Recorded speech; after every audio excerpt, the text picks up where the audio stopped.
Monsieur Souaré, bonsoir. Bonsoir. Bienvenue sur ce plateau. Merci. C'est l'homme qui est en ce moment recherché par toutes les PME, le GIE. Je l'espère. C'est moi plutôt qui suis à la recherche des entreprises et des GIE pour mettre à leur service nos compétences et le fonds qui a été initié par Monsieur le Président de la République. En tout cas, l'annonce du gouvernement a suscité beaucoup d'espoir auprès de tous ceux qui tournent pour vraiment développer notre économie. Exactement. Il y a un réel engouement et on est là pour échanger autour de ce sujet. Bienvenue. Merci, monsieur. On parlera de ça tout à l'heure. Mesdames, Messieurs, bonsoir. Bienvenue dans cet entretien de Coloma. C'est peu de dire que le coronavirus a changé le visage du monde et bouleversé l'ordre des choses. Les économies aujourd'hui, pour les relancer, il a fallu prendre des initiatives de mobilisation et de réorientation de fonds par les États. En Guinée, le plan de riposte gouvernemental met en place un système d'appui aux petites et moyennes entreprises. Mais quelles sont les conditions d'éligibilité à ce fonds et pour combien d'entreprises? Réponse dans ce numéro de l'entretien de Coloma qui a pour invité le directeur général du Fonds de développement industriel et des petites et moyennes entreprises, M. Aliou Souaré. Merci de nous recevoir chez vous, notre invité, M. Souaré, un parcours atypique et transversal, vous le dites souvent, sorti de la faculté des lettres de l'université de Conakry, quand encore cette faculté était au niveau de Gamal. C'est récent, c'est pas aussi récent. Vous avez poursuivi votre parcours en France notamment, au niveau de la Sorbonne avec les sciences politiques. Vous avez travaillé un moment dans l'administration française et au niveau de la décentralisation avant de vous retrouver au Canada où cette fois-ci c'était plutôt le secteur bancaire et financier qui vous a charmé. Exactement. Aujourd'hui, vous êtes revenu au pays, un passage à l'APIP. Maintenant, vous êtes à la tête du fonds, comme je le disais à l'entame de cette émission, qui suscite tous les espoirs. C'est le fonds de développement industriel et le fonds aussi qui appuie les petites et moyennes entreprises. Avant Covid, justement, le gouvernement travaillait à doper notre économie par le soutien aux industriels, aux PME, mais aussi aux GIE. Mais l'effet dévastateur du Covid a pratiquement accéléré les choses. Exactement. Et je tiens à préciser que le chef de l'État n'a pas attendu qu'il y ait la pandémie Covid ou qu'il y ait les effets dévastateurs pour mettre en place une structure dédiée à l'accompagnement et au financement des entreprises et des industries en République de Guinée. D'où la création du Fonds de développement industriel qui était là avant même la pandémie. Donc c'est une initiative avant-gardiste que le président de la République a bien voulu mettre en place.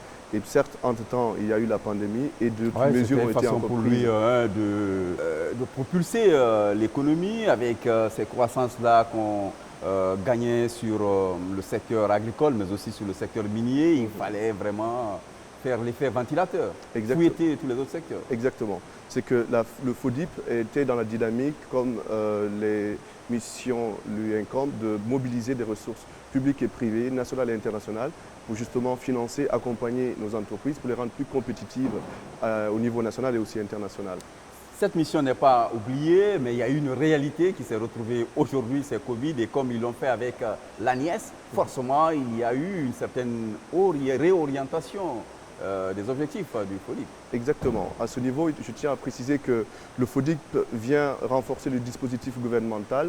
L'ANIES s'occupe du volet social, l'ANSS du volet sanitaire, et donc le FODIP, à travers le Fonds d'appui aux entreprises et aux GIE, s'occupe de l'aspect financier et économique pour à la fois développer les résiliences des entreprises en termes de compétitivité et aussi permettre aux entreprises de continuer leur dynamique de croissance. Mais comment ça se passe? Comment le FODIP peut vraiment atteindre ses objectifs? Vu que la priorité numéro 1, c'était de sauver l'emploi. Exactement. Donc, en gros, vu les circonstances, des mesures urgentes ont été prises sur l'instruction de M. le Président de la République et aussi sous la supervision de M. le Premier ministre. Le fonds d'appui aux entreprises a été mis en place pour à la fois sauver des emplois et relancer l'économie. En faisant quoi? En ciblant des secteurs qui ont été lourdement touchés par la pandémie. Et l'objectif, comme je l'ai dit, c'est de faire en sorte que les entreprises puissent bénéficier de ce souffle d'oxygène mis en place par le gouvernement en partenariat avec les institutions financières pour justement booster la compétitivité sur le long terme. Le président avait le chemin, le Premier ministre est venu confirmer dans sa déclaration de phase 2 du plan de riposte gouvernemental. Ce fonds-là, est-ce que c'est un fonds en perspective ou bien il est réel, il est là? Je suis très heureux de vous informer que ce fonds existe bel et bien. Les premiers financements ont été opérés, les déboursements même ont été faits. On évolue par secteur d'activité. Là, vous avez dû le suivre récemment, c'est le Premier ministre en personne qui a eu à procéder à la remise des lettres de crédit à des entreprises évoluant dans le secteur de la pêche. Donc l'idée, encore une fois, c'est de... 50 milliards. 50 milliards environ. Donc l'idée, c'est de, en plus de sauver des emplois, créer des futurs champions nationaux dans chaque secteur d'activité. Donc à ce titre, permettez-moi d'énumérer un peu les conditions d'éligibilité. C'est plus les entreprises à date qui évoluent dans le secteur du transport aérien, maritime et terrestre, donc les agences de voyage et autres, le secteur du tourisme qui a été lourdement impacté, la restauration, la pêche, l'agriculture, le commerce et même le secteur de l'éducation. Voici entre autres les secteurs L'éventail est large. L'éventail est très large. Les demandes, on est à environ 52 demandes traitées et en cours de traitement. Donc c'est pour dire tout l'engouement que nous avons. Mais comment ça se fait? Comment on frappe à votre porte? On a mis en place une plateforme digitale pour la transparence et faciliter l'accessibilité. Et comme le stipule le décret du Monsieur le Président de la République, les portes d'entrée sont les institutions financières. Et à ce titre, une dizaine d'institutions financières ont signé des conventions avec le FODIP pour justement accueillir les demandes, traiter les demandes et une fois que les demandes sont traitées via la plateforme, les demandes sont transmises au niveau du secrétariat technique et du comité de pilotage qui est assuré par le ministère de l'Industrie et des PME à travers le FODIP. Donc, encore une fois, tout se passe comme une demande classique de demande de traitement, en tout cas comme une demande classique de demande de financement. Et à ce niveau, nous saluons vraiment l'engagement et le dévouement de nos partenaires qui constituent le secteur financier guinéen. Nous sommes en crise, est-ce que le temps de traitement est long? Là également, puisqu'il y a d'autres administrations partenaires. Si vous voyez le comité de pilotage, il est disposé de façon paritaire. Moitié secteur public, moitié secteur privé, y compris les patronats, y compris le secteur financier, donc banques et institutions de microfinance. Donc à ce niveau, compte tenu du fait qu'il n'y avait pas de centralisation des risques pour l'instant qui n'est pas opérationnel, donc l'idée d'avoir des institutions, donc l'administration publique au sein du comité de pilotage, que ce soit la GUI pour la vérification des quitus fiscaux, parafiscaux, donc pour les emplois, que ce soit la Direction nationale des impôts ou même pour la vérification du code NIF, l'API pour le RCCM. Donc cette structure-là, à travers la plateforme et puis à travers le comité de pilotage, se voue entièrement au traitement de ces dossiers-là, puisque c'est un fonds d'urgence, il faut aller avec plus de célérité et d'efficacité. Les dossiers ont besoin d'un parrainage ou bien qu'est-ce qui fait pour que mon dossier, par exemple, passe comme lettre à la poste et que j'ai accès à ce fonds public? Justement, comme je l'ai dit, cette plateforme elle est mise en place pour assurer toute la transparence. On n'a pas besoin d'être parrainé ou de connaître le directeur général que je suis ou de connaître un membre du comité de pilotage. Ça se fait en toute transparence. Les dossiers sont enregistrés et il y a un numéro de dossier qui est généré. Et à ce niveau-là, la plateforme centralise les demandes. Et c'est pourquoi on a tenu à ce que les institutions financières nous accompagnent dans ces démarches-là. On n'interfère pas, c'est leur cœur de métier. Les banquiers ou les institutions de microfinance traitent comme une demande classique, comme je le disais tantôt. Et puis, nous, ce qui nous importe, c'est à la fois que les critères d'éligibilité fixés par M. le Président de la République, donc à savoir que les entreprises soient en règle avec l'administration fiscale et parafiscale avant la déclaration de la pandémie, donc de l'état d'urgence. Ils ont leur NIF à jour. Ceci dit, c'est à travers les recettes de l'État que l'État arrive à financer ce genre de programme-là. Donc c'est une façon aussi d'encourager et mettre en place un cercle vertueux, donc avoir une assiette fiscale élargie, donc pour réinvestir dans l'économie réelle. Donc en fait, l'État veut soutenir ces entreprises-là qui participent réellement à l'augmentation de ses recettes. Exactement, ce sont des mesures incitatives pour encourager à la fois la formalisation des entreprises, mais aussi montrer que l'État est présent, l'État joue son rôle de régulation, sans pour autant jouer le rôle des banques ou des institutions de microfinance. Et c'est pourquoi la seconde phase consistera à apporter un appui technique aux entreprises, s'assurer de leur capacité d'absorption de ces fonds-là, pour ne pas, notamment en mettant en place un système de formation en gestion financière, et ainsi de suite, les rendre plus compétitives. Parce que comme vous le savez, il y a la zone de libre-échange continentale qui pointe à l'horizon.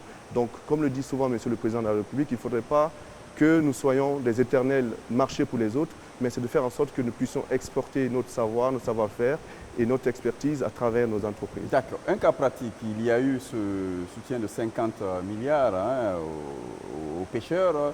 Qu'est-ce qui a prévalu rapidement pour que ces pêcheurs-là aient accès à ce fonds? C'est très simple, c'est que vu l'urgence, vous savez, depuis le 1er août, le repos biologique, qui est une norme internationale, est édicté en République de Guinée.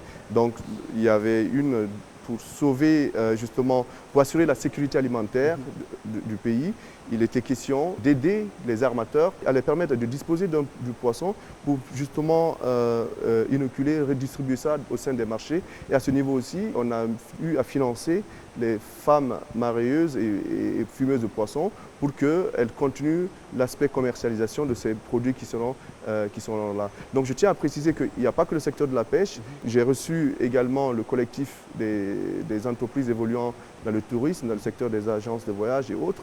Donc la seconde phase, tout en tenant compte de traitements ordinaires, on veut mettre un accent par secteur pour justement à la fois sauver, mais identifier des acteurs clés, identifier des potentiels champions pour les booster et aller de l'avant. Pour accroître ses chances d'accéder à ces fonds-là publics, est-ce qu'il faut se mettre en groupe, comme peut-être les pêcheurs l'ont fait, ou bien non, on peut aller en solo, de façon solitaire, et se présenter pour ce fonds? Merci pour cette question, c'est très bien de la préciser, puisque effectivement, il y a des entreprises qui déposent, elles ont le droit de déposer leurs demandes de façon individuelle. Donc ça n'exclut pas qu'il y ait des mesures plus ciblées pour le financement. Par contre, comme le nom l'indique, c'est un fonds d'appui à la fois aux GIE et aux entreprises. Les GIE qui sont plus présentes dans les régions, nous comptons sous peu, conformément à la volonté du Monsieur le Président de la République, à la fois de créer de la richesse et de créer de l'emploi en zone rurale, donc dans les provinces guinéennes. Nous comptons aller à la rencontre de ces entrepreneurs locaux qui n'ont pas forcément accès à Internet pour aller sur la plateforme. C'est pour pallier à tout ça qu'en accord avec les structures déconcentrées de l'État et décentralisées de l'État, et en plus de nos partenaires financiers, nous comptons nous y rendre pour leur expliquer que cette initiative présidentielle, elle est bien réelle et qu'il y a déjà des bénéficiaires de tous bords et que... En groupe ou en individu, en solo, on peut vraiment... Absolument, absolument. Et les entreprises peuvent faire une demande individuelle. De toute façon, les demandes sont traitées individuellement puisque c'est des demandes de crédit. Donc la responsabilité, elle est individuelle. Oui, mais est-ce que le fonds est suffisamment grand pour répondre à toutes les attentes? À date, l'État fait des efforts pour faire des apports de façon régulière. Okay? Donc d'où l'idée, encore une fois, d'élargir, donc, comme je disais, l'assiette fiscale. Ce n'est pas des montants qui sont colossaux, mais ça se fait au fur et à mesure des besoins et aussi des disponibilités des recettes. Et comme l'a souligné Monsieur le Premier ministre la dernière fois qu'il remettait les lettres de crédit aux entreprises évoluant dans le secteur de la pêche, le plan de riposte de la Guinée n'a rien à envier à ceux de la sous-région ou même des pays développés. Le fonds, il est suffisant pour répondre aux attentes? Rien n'est suffisant, il ne faut pas qu'on joue sur les mots. Il faut surtout saluer et magnifier cette volonté politique qui consiste à répondre présent. C'est une sorte de New Deal à la guinéenne, pour dire voilà, on est là à la fois pour renforcer notre écosystème, mais aussi le booster, parce qu'il faudrait qu'il y ait une suite logique, une chaîne qui va se développer. Est-ce qu'il doit y avoir, vous avez plafonné les demandes? Les demandes sont plafonnées, effectivement. Le décret 097 le définit bien. Il y a un montant maximal de 10 milliards. Mais attention, ce n'est pas parce que c'est 10 milliards, le montant maximal, que les demandes doivent être de 10 milliards. Et à ce niveau, je tiens à préciser que les traitements se font de façon selon une ingénierie financière propre aux banques, c'est-à-dire qu'on prend en compte le chiffre d'affaires des années précédentes. Il faudrait d'abord s'assurer que le chiffre d'affaires de l'entreprise ou du GIE a été impacté au minimum de 30%, hein, en lien avec la pandémie, et que la structure est au minimum 5 employés en CDD ou en CDI avant la déclaration de la pandémie, et surtout s'engager à conserver 70% de son personnel. Donc voilà un peu comment allier les mesures incitatives et des mesures coercitives. Donc c'est pas, je tiens à le préciser, c'est pas une subvention, c'est un prêt remboursable. Okay. Donc c'est les critères, les études se feront de façon très minutieuse. Pourquoi ne pas aller dans les banques traditionnelles?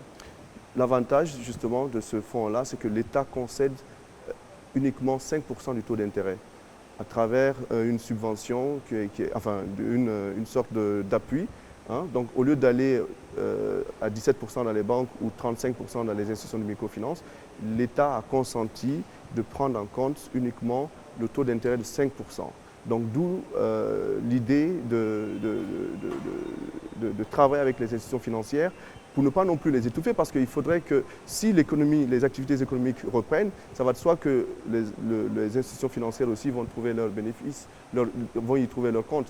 Donc encore une fois, l'idée, ce n'est pas d'étouffer les banques, ce n'est pas de concurrencer les banques, mais plutôt en lien et en partenariat avec les institutions de microfinance et banques, d'aller... Donc un mécanisme général pour sauver non seulement les emplois, soutenir la relance économique et inciter les entreprises à se formaliser. Beaucoup de choses à la fois pour vous. La Guinée est progressivement en train de mettre en place un cercle vertueux, vous l'avez dit. Exactement. Vous savez, la Guinée est sur une bonne dynamique. La dynamique de croissance, elle est là, elle est tangible. Et l'idée d'aller encore une fois vers les entrepreneurs, ça va à la fois faciliter l'accès des intrants, hein, c'est-à-dire créer, produire des intrants pour les industries, puisque c'est une chaîne de valeur, faire en sorte que nos entreprises soient compétitives et que nous produisions, qu'il y ait de la valeur ajoutée dans la production en Guinée et jusqu'à la phase commercialisation. Monsieur Ali Souaré, merci. Merci et c'est un honneur et un plaisir d'être avec vous ici. Merci à tous ceux qui ont suivi ce numéro de l'entretien de Coloma. Nous vous donnons rendez-vous la semaine prochaine avec une nouvelle invitée. Merci.